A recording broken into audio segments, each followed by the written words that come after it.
And welcome back to Cinema Vino. My name's Todd Wofford. Thank you guys so much for listening. We hope you guys are enjoying our Trilogy Series. We're going to wrap up next week with Christopher Nolan's Dark Knight trilogy. We've been looking forward to that one for a while, so it should be a lot of fun. In the meantime, we're going to look back at an episode we did 3 years ago during our baseball series. Baseball season's kicking off, so seems like a good time to do that. We're going to look back at Bull Durham, which is one of my favorite movies across the board. Sports movie, baseball movie, you name it. It's one of my most quoted movies ever. So we had a lot of fun with this particular episode. And I'm sure you guys will have fun listening to it too. So enjoy this look back at Bull Durham, and we will see you guys next week for Batman Begins.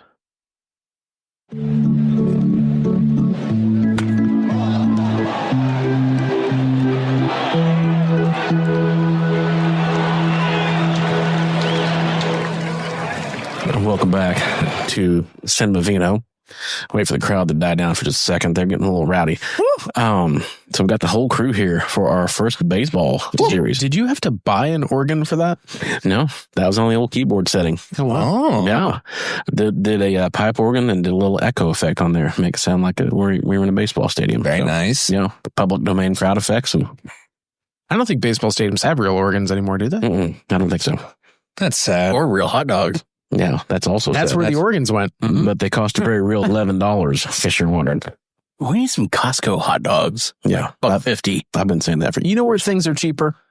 Minor leagues. Yes. Mm-hmm. Segue. Yeah. And it's appropriate that we're kicking off with a minor league baseball movie, Bull Durham, held by some people as the best baseball movie ever made. Really? Mm-hmm. Ooh.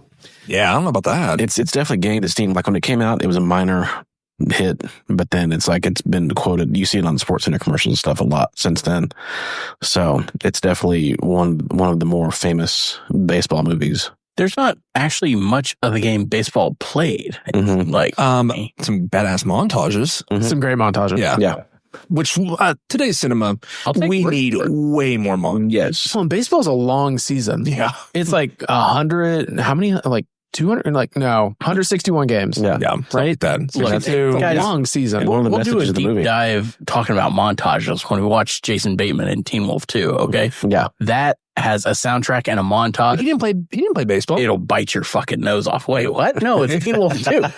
He was a boxer in that one. Yeah. They played basketball in the first one. Yeah. We should do boxing movies. That would be good. Ooh. Yeah. No, like Teen Wolf, like boxing movies, or Teen Wolf any Exclusively. We should do The Teen Wolf sports of movies. Teen Wolf. Yeah. Werewolves playing sports. Yes. Who did it better, Air Bud or Teen Wolf? But I thought, okay, so Teen Wolf, does he have any relation to Alf? Are they part of like a same kind of family, maybe? It's the same universe. Same universe? Okay. Mhm. That's what I was figuring. That's right. That's Taylor- canon. Tay and I did go down a rabbit hole. We were like, was there a 1996 movie starring Alf? Or was it just a compilation of episodes? All of the fake movies with Alf that we found, the posters, all starred Martin Sheen. And they look really badass. Yeah. The posters were on point. Very well done. His shoulder pads on his military uniform that he had, Alf was looking buff. Yeah. I mean, he'd be a hard drill sergeant. There's no doubt about that. And I remember that from the Ernest movie where he joins the military. He had a lot of medals that he won.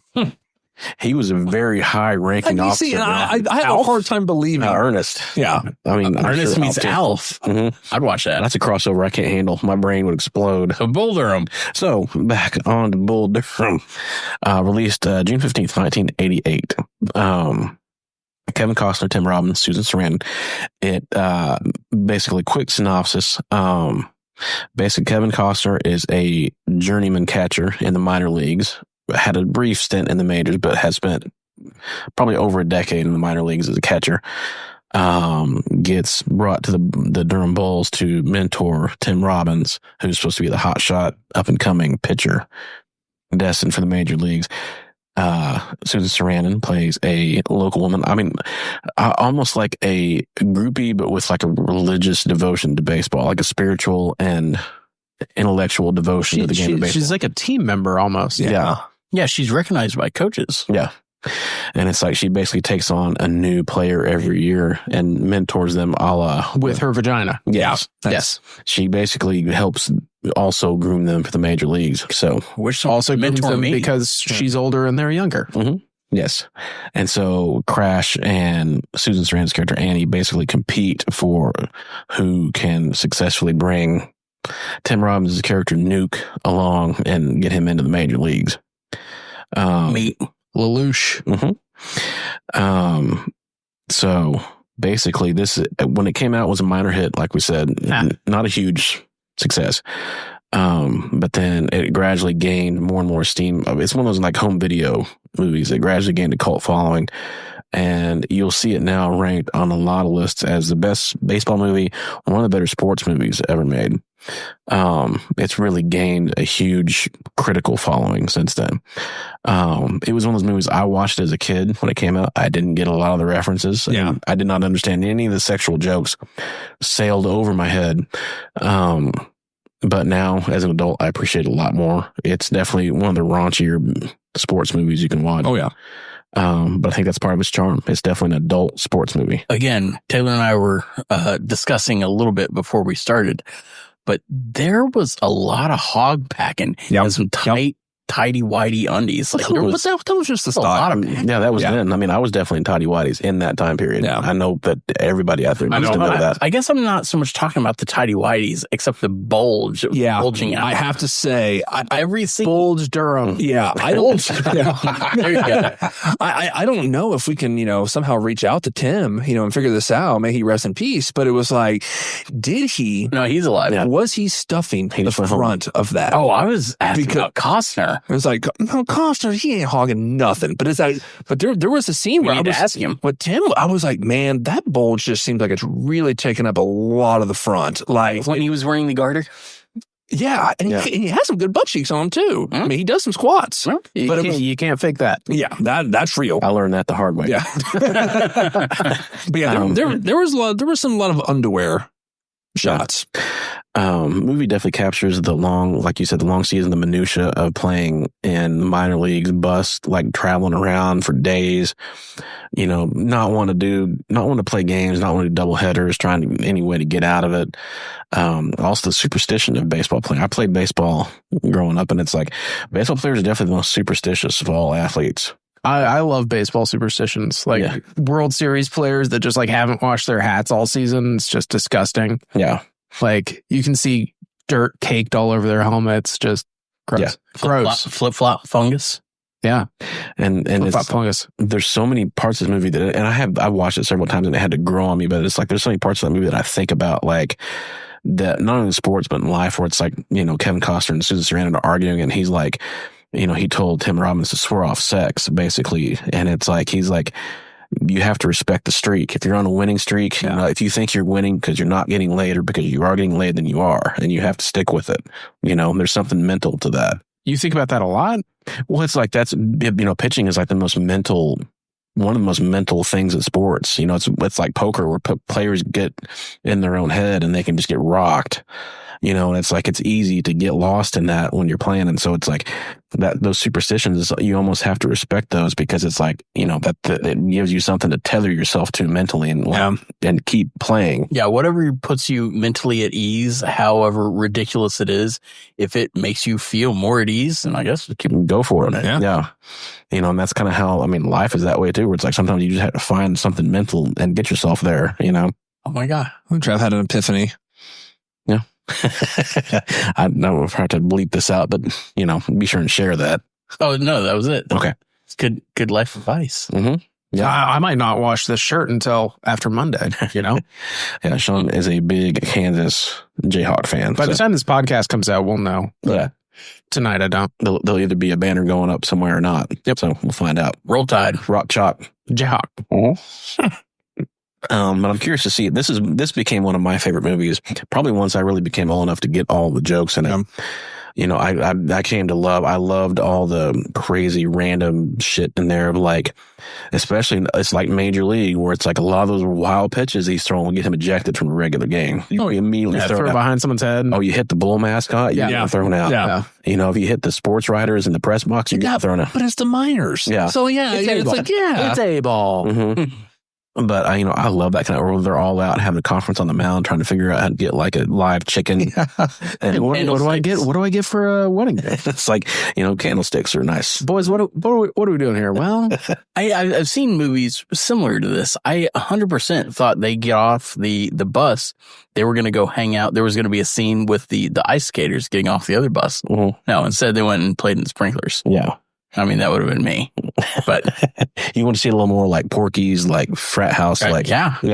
Get even a little bit wilder. Boy meets girl, boy loses girl, boy finds girl again. I want to see it. Mm-hmm. I think about several of these scenes that pop up in my mind of like Tim Robbins having fungus on his shower shoes, and Kevin Costner's like, when you win 20 games in the majors, you can let the fungus grow in your shower shoes, press to make it colorful. Yeah. Until then, you're just slob. You're just a slob. Yeah. It's like in sports, winning fixes everything. You can be as weird as you want to be if you're a badass player. yeah, you can be Zach Greinke. Yeah. You can be as strange, superstitious, off the wall, eccentric. Who was it? Was it Ricky Williams just do interviews, like press conferences with his helmet on? Oh yeah, when he was high. Yeah, he was. Yeah, it's like if you're a good player, you can do whatever the hell you want. Yeah. Until then, you're just a slob. Yeah. So, and then I think about the coach. When Kevin Costner's like, you got to scare him, and then he goes in there and chucks all the bats in the shower. It's like that's a very coaching move. It's like you got to just start. Everybody get in the shower. You got 10 seconds. Come on, one. Give me a 10 Mississippi. But also, that just seems dangerous to me because you gave just a whole bunch of like wet and naked people like baseball bats. Mm-hmm. That's very true. It's going to be a bloodbath. Yeah, that could turn ugly. It's more of a blood shower. I mean, touche. I remember they spoofed that on SportsCenter, I think, with all the ESPN like the anchors in the shower, and I forget who it was that came in there and chucked all the bats, started yelling at them, exactly like that. Yeah, I love the This Is SportsCenter like sketches that they did. Mm-hmm. That's great. I love the scene at the end with the cliches where it's like Costner's trying to teach them all the cliche. That still is to this perfect, day. Yeah.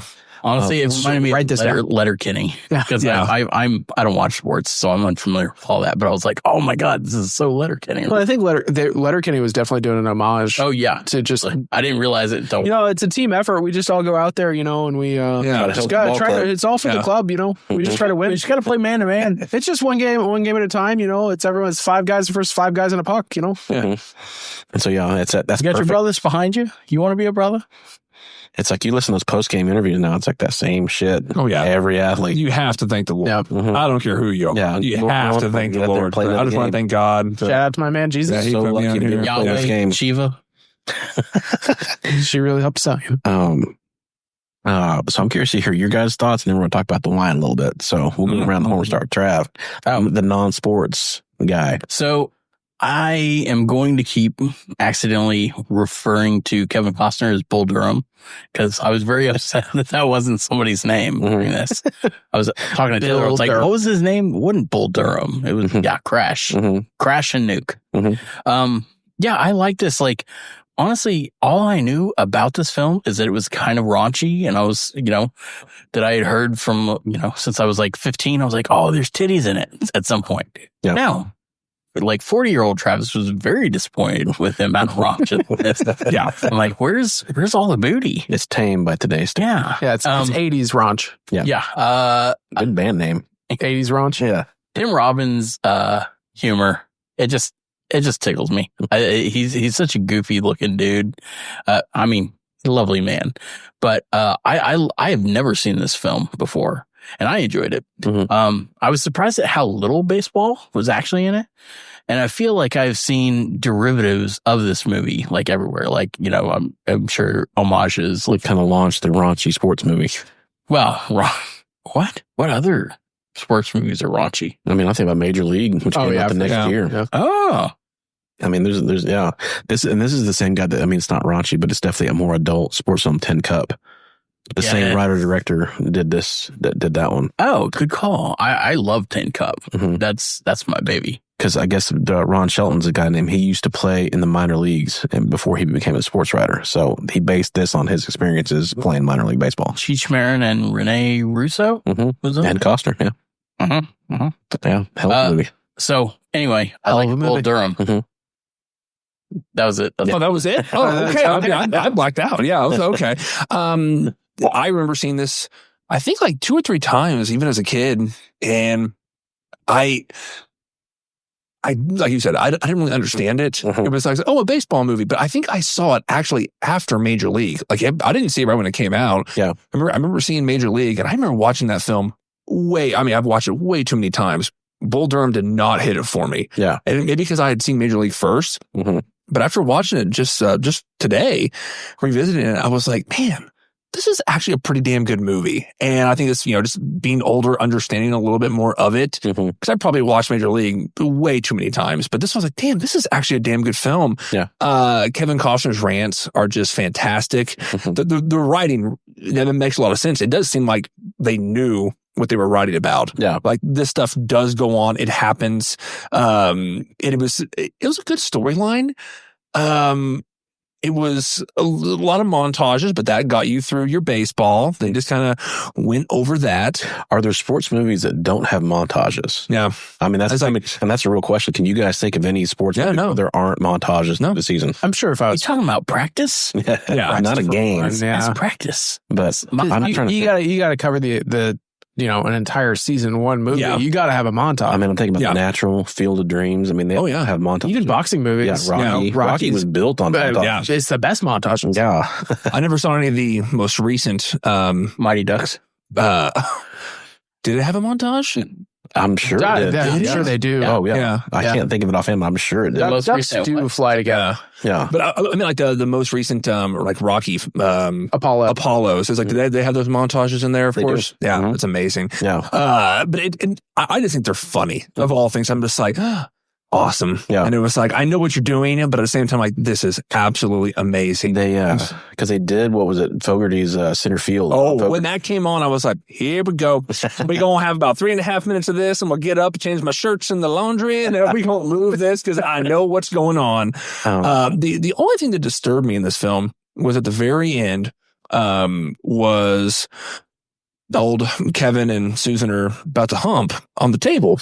And what really made me mad is he just they were eating cereal, and he willy-nilly just starts cleaning off the table. He knocks over an entire thing of milk. Half a gallon of milk. And that is a surefire way for a yeast infection. Yeah. And so I was just like, the more you know. Yeah, I saw that and I was like, that is just maybe that's terrible. why he threw it on the floor. Yeah, it was all over the table. It was all over the table. He just seems like a guest that wouldn't be given like another invitation to my house. Yeah. I'd be like, she was very casual about like, oh yeah, I'll clean that up later. Yeah. Well, first of all, he threw the bowl into the sink. I don't know how it didn't shatter. Yeah. That might have been a family heirloom. All I know that cereal bowl's been passed down for generations. My family's been drinking cereal out of that bowl since 1922. That took me out of the film because as soon as he threw the cereal bowl, she was like, I wish you would do that. Yeah. Can you not? That is, that was my grandma's shredded. Like, I guess he left her breakfast, but he did not pick up at all. And he did not, like, she's going to have to go to the grocery store. She's going to have to buy more milk. Those Fruit Loops belong to my great aunt. Yeah. Thank you very much. Her cat ate God knows what while they were asleep. So, Sean, what do you think? No, I want to go back to that. I want to hear more about that. Sugar's the not milk good for disrespect. I'm sure it's fine. You know, did you say sugar's not good for cats? Yeah, you don't need all those Choco sugar bombs. Do you think they were eating Choco sugar bombs? Look, no. It was 1988. Yeah, it was a different time. Yeah. Different time. That's a different era. Speaking of 1988, I had not seen this movie before. No. It came out 2 years before I was born. I think by the time I was age appropriate for this movie, it was too old and it never really crossed my radar. So I got to see it for the first time with fresh eyes. I watched the trailer ahead of time. And by the way, the trailer fucking sucks. I watched the trailer and I was like, this movie looks terrible. Different time for trailers. Yeah. Yeah. Well, and it doesn't portray this movie very well, like at all. I thought it was like a serious romance movie when I watched the trailer. It's not good. Yeah. But yeah, I really enjoyed it. I thought it was a fun little romp. It's like an hour and a half, maybe like an hour 40. Yeah. Great length for a movie. You get in a lot of great sports references. You get to really enjoy the characters of all the minor league baseball players. You know, Because it is. It's like when you're in the minor leagues, you're just surrounded by a bunch of weirdos. Yeah. You got like the weird Christian fundamentalist guy. You got the voodoo guy. Mm-hmm. You got the players that are playing on their last legs, like just trying to show something before they get cut. But kooky managers. Yeah, you got kooky managers that have just been around forever, that just been in rotation for nonstop. But is this double A or is this triple A? It's single A. I think it's single A. Because it doesn't make sense that Nuke would have been called up from single A into the show. Because I think the very beginning, Costner comes in and he was just like, what am I doing here? What am I doing an A ball? Mm-hmm. It was just like, so I guess. But I didn't know if he meant A ball as in like ball with A's, or I don't know. They weren't very clear about it. But, we live in a double A baseball town. Mm-hmm. I don't know if we have a person that sleeps with all the players. I hope we do. Yeah, I really hope we do. Yeah, because minor league players don't get paid enough. Or late enough. Damn right. Mm-hmm. But yeah, I know. I thought it was really fun. Lots of great insight into baseball. Like Taylor said, you can really tell that they know what they're talking about. Yeah. Because catchers are the brains of the baseball team. They have the connection with the pitchers. Pitchers are the divas, the artists, the ones that are weird and have superstitions and, don't talk to me between innings because I'm stewing and like fucking weirdos. I was talking about this with my brother-in-law last night. So we went to my nephew's t-ball game, and there was a guy, and I can't remember his name now, but he would literally, this is like the 80s, he would like get down and like basically pray at the mound and like talk to the pitching mound and like pat it. He was the Tim Tebow of baseball. I mean, it was like a weird ritual. He would literally, you could see him like talking to it and like kind of like he's like stroking the mound. And it was a weird thing. You can look. I do that sometimes too, but I don't tell people about it. Yeah, it was a weird thing because it was like, it was like a spiritual thing. He'd be out there between innings, like talking to the mound. Damn, it's like that's what I love about baseball. It's so weird. It's very weird. I'm glad they gave Crash like a goal. Like he had to hit so many home runs to break the minor league record for the number of home runs. Yeah, because it kind of gives his character a little bit of direction. Mm-hmm. Otherwise, he's just kind of an aimless journeyman, going from team to team, just being a good player to kind of coach up these younger players. But I thought it was really good. Kevin Costner also starred 1 year later in Field of Dream. Mm-hmm. This was a good stretch for him for baseball movie. Yeah. And then 3 years after this movie came out, he was in JFK. And that movie... Does he play baseball in JFK? He's trying to prove a massive conspiracy involving the JFK assassination of Lee Harvey Oswald. In this movie, when he's first like talking to Susan Sarandon, he says, I believe Lee Harvey Oswald acted alone. Yeah. Yep. Interesting. Interesting. He's in a 3-hour movie. It goes deeper. Yeah. Wow. In a 3-hour movie. Level of this game. Mm-hmm. Do we think Lee Harvey Oswald acted alone? Let's dive into that. That's a different podcast, but no, he did not. Then tell us about this wine.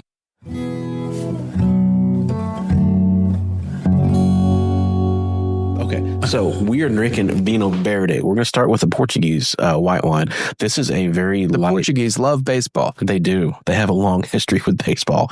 I decided to start with a Vinho Verde. It translates literally as green wine or spring wine or young wine. It is a very fresh, effervescent, lower alcohol. I think this is the Ruela Vinho Verde. About 11% alcohol. It's easier drinking. It's lighter bodied. It has a little bit of fizz. It's a good, I've pictured sitting out having a picnic kind of a wine, watching a ball game. That's good spring training wine. Yeah. It's perfect for April. This is the time of year to drink Vinho Verde. You can drink a lot of, not a lot of it, but drink more of it. It doesn't sit as heavy. Vinho Verde comes from the northwest region of Portugal. It's not a grape. It's actually a blend of various Portuguese native grapes. Can be white, can be red or rosé. We tend to get the white and the rosé in the States. You don't see a whole lot of red Vinho Verdes in America. We tend to mainly get the whites. We do get an occasional rosé. So, but yeah. So Vinho Verde just means it's picked in a certain time period? No, it's basically the style of grapes. And Taylor can probably shed some light on this too. Yeah, no, the Vinho Verde is particularly as Todd said, it's a lighter grape, and they pick it, and because of the region and how it grows, it's actually a very, very low ABV grape. It doesn't produce a lot of sugars. Percent the yeast turns into alcohol. 11% is actually a pretty high Vinho Verde. It's most 9. Yeah, it's like most of them can be around even 6, 7, 8, 9.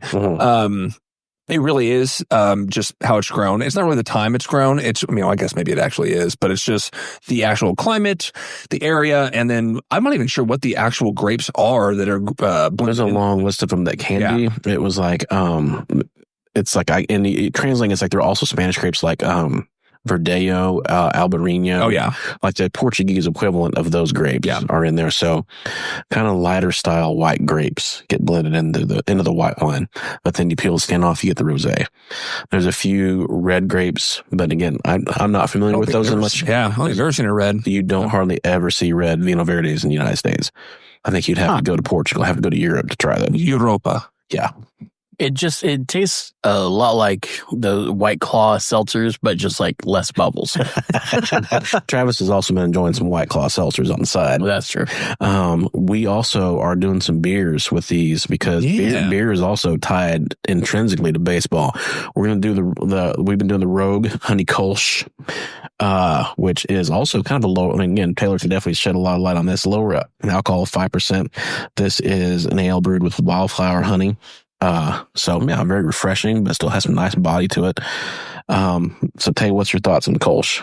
The Kolsch is definitely a lighter style, so it's an ale. Mm-hmm. But when you go to a baseball game, you hate to say it, if 9 times out of 10 you're going to be looking at a mass-produced beer, which will be your Budweisers, your Miller, Heineken, whatever. Yeah, there's going to be a dude going up and down the stand. Oh yeah, Cold beer, who's right? Yeah, and those are all going to be like those lager styles. Yeah. These Kolsch's, their ales are going to have a little bit more oomph, a little bit more flavor to them, a little bit fuller bodied. Yeah. But this, these are the beers that usually have just a little bit more flavor to it. Mm-hmm. And now this beer will cost you $22 at a ball game. Yeah, unfortunately.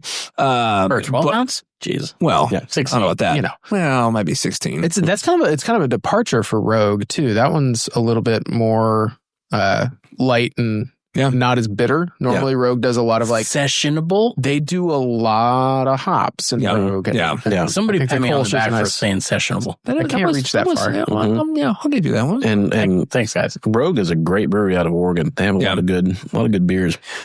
If you're interested in starting your very own podcast, Blueberry is one of the top hosting companies in the world. You can get your first month free with Blueberry by using the promo code CinemaVino. You can also use the hosting estimator on their site to determine the best plan for you. And don't forget, that's CinemaVino to get your first month free.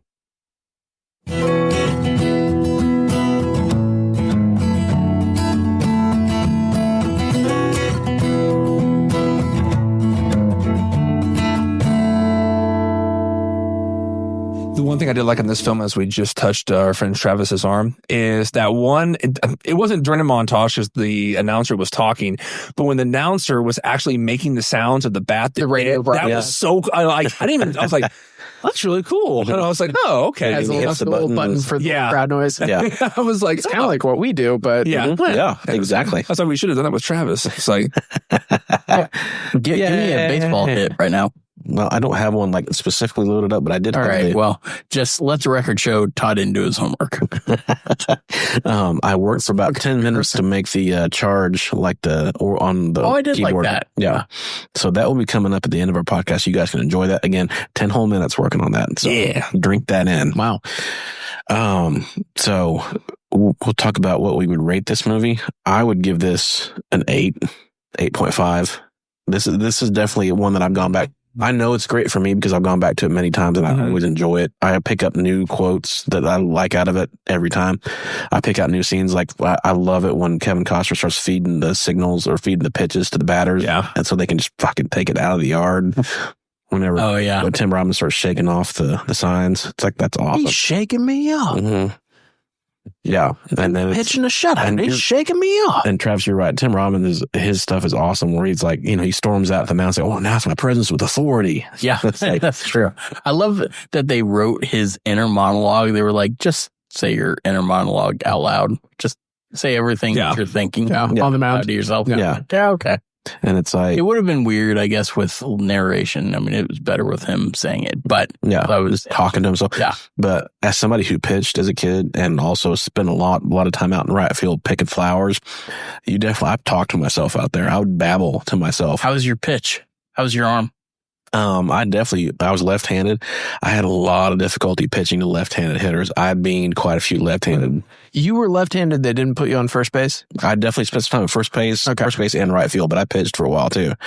And I remember there was one guy, I remember this vividly, it was probably 8th or 9th grade. I beaned him in like the hip and he was like, ow. Like it was the ballpark was silent. And I was like, I felt so bad because you could hear him like, ow. It's like, man, sorry about that. I went to a baseball camp, when I was in middle school or something with the coach at our high school, Pete, but I had never ran an actual baseball diamond before. Like I had run bases at like softball and I was like, these bases are really far apart. And that was how we would warm up in the morning and we would do that. And I would be like, I'm ready to go home. This is dumb. This is stupid. Like I was the fattest kid there, but they were all just like, "Hey, let's all clap for Travis because he tried real hard." And I was like, "This is the last time I will ever." So you got the participation trophy. Yeah, I was. Yes, those are the best. All over the place. Yeah, okay, so I was like, everybody's friendly. I was like, everybody's too friendly. The scene where they're running in the sprinklers on the field. Kevin Costner cannot run. No. Right? No. Like he's like hobbling along. Yeah. Like, he's clearly limping. Like one leg does not work. Yeah. Yeah. He's probably past his prime as a baseball. I think he played some minor league ball as well before he became an actor. Kevin Costner? I believe he was a baseball player. Yeah. That would make sense for why he does all these baseball movies. Mm-hmm. So you gave this one an 8? I'd give it 8.5. As not a sports fan, and also this is no rookie of the year, which is it's up there for me. Yeah. I'd give this I'd say 6.5, but I'd give it a 7. Yeah. A baseball film? Yeah. Yeah. I was going to say 7. It was like, if we were just going to like baseball films, after rewatching it, maybe 7.5, but I don't know. If we're just going straight baseball films, yeah, I'd say 7.5. Yeah. But I don't know. I have other ones that are near and dear to my heart. I wanted more boobs in it. Yeah. That's the only thing. This is weird. This is 1988. There should have been titties all over the place. Somebody else in high school was like, "Oh yeah, I have to." You're thinking 70. Change the channel. Wow. 78 was the boobies. Well, still, it's like it's change the channel when the parents walk in, kind of. yes. Mm-hmm. And I heard that when I was 15. I was like, "Ooh, well, maybe I better watch this alone." Don't mind if I do. Yeah. No, I give it a 7. Yeah. I'd watch it again for a baseball movie. I wouldn't go out of my way to watch it, but I would watch it again. Yeah. I noticed that people like definitely, I think this might be an American thing, but it's like everybody has their favorite, like they're very monogamous with their baseball movies. Like there's specific ones they like, Mm-hmm. you know, Mr. Baseball. Yeah. I Mr. mean, Major Destiny. League. I mean, everybody has those one specific that Mr. Baseball was fucking awesome. You shut your mouth. I'm telling you. Yes. What was Bernie Mac in? What's his better movie? That or Quigley Down Under? Hold on. Quickly Down Under. Mr. 3000. Yes. That was another one. We need to watch that. Actually, no, we don't. Did you guys see For the Love of the Game with Nope. Costner? No. It was not bad. Yeah. I think it might be the same writer, but I could be wrong. I believe it might be the same guy. So, but, so this is the first episode we're doing for baseball movies. Next up, we got League of Their Own. Did we say why we're doing baseball movies? Just because it's April. It's opening season. Yeah, it's opening day. Yeah. Well, opening day is baseball's actually happening. Opening day is Friday. Friday. Yeah. Which we did not know that was No. going to be the case No. when we originally scheduled this. Yeah. Yeah, So, we didn't know it at first, and now we do. yeah. Well said. Thank you, Travis. Yes, That thank was you. well said. Succinctly said.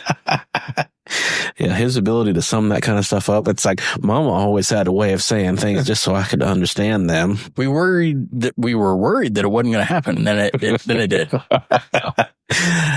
So this has been another episode of Cinema Vino. Travis, Taylor, Sean, thank you guys Thanks, so Sean. much. Howdy. And we will see you guys next time. Not with a bang, but with a whimper. Is that right? Yeah. I knew it was somewhere in there. Are we recording? Yeah. Okay. And here come the pretzels. Be sure to listen, rate, and subscribe at Apple Podcasts, Spotify, or wherever you get your podcasts. Our website is at cinemavino.net, and reviews of these movies can be found at toddwoffordmovies.com.